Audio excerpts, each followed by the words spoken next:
So you've got the backyard, some free time, and an overwhelming desire to split atoms. Well, naturally, the only reasonable next step is building a nuclear power plant. First problem, you need uranium. And not just only uranium, because nature, in all its wisdom, decided to make uranium mostly useless. Natural uranium is 99.2% U-238, which is very stable, very chill, and kinda unhelpful. What you actually want is the remaining 0.7% that is U-235. Is the rare one, the unstable one, the one that wants to split. First and first, dissolve the ore that contains uranium in sulfuric acid to create yellow cake. Then we increase the percentage of U-235. To do that, we turn that cake into uranium hexafluoride gas. Then we feed this into a cascade of thousands of centrifuges spinning at 1,200 revolutions per second. The heavier U-238 flies to the wall, the lighter fissionable U-235 stays in the center and gets harvested.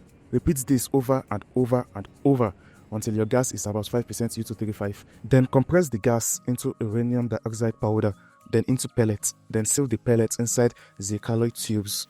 Congratulations, you are surely now on every government watch list in the hemisphere, but don't need to focus on that. A quick crash course. Nuclear reactors generate heat because during fission, when a heavy element like uranium gets split into two by a neutron, a tiny amount of mass is lost and converted into energy, thanks to E equals to mc squared. That energy shows up as fast-moving fragments and radiation, which slam into the surrounding material and eat it up. Eat it up. Eat like fuck. Okay, let's move on. Now, we need a pressure vessel capable of keeping 315 degrees Celsius water under extreme pressure so it doesn't boil. We are using SA508 grade 3 steel, 6 inches thick. Inside, we arrange our fuel into a core. But if you just leave them like that, nothing happens. The catch? The neutrons needed for fission are moving too fast, or in other words, they are dumb stupid. They will fly right past atoms without eating anything. So, we submerge the fuel in a moderator. In our case, light water, ordinary H2O, the same stuff you drink. The fast neutrons collide with hydrogen atoms in the water, lose energy, and suddenly become much more likely to trigger further fission in U-235. And just like that, you've got a chain reaction. But you don't want it to spiral out of control, because that's a completely different video with a completely different ending. So, instead, you slow things down by adding control rods. These are made of neutron-absorbing materials like boron or cadmium, and they slide in between the fuel rods. Push them in, they soak up neutrons, reaction slows down. Pull them out, more neutrons survive, reaction speeds up. It's basically a volume knob for a nuclear reactor you built in your backyard. In fact, at this point, you should give yourself an engineering cup. You have earned it.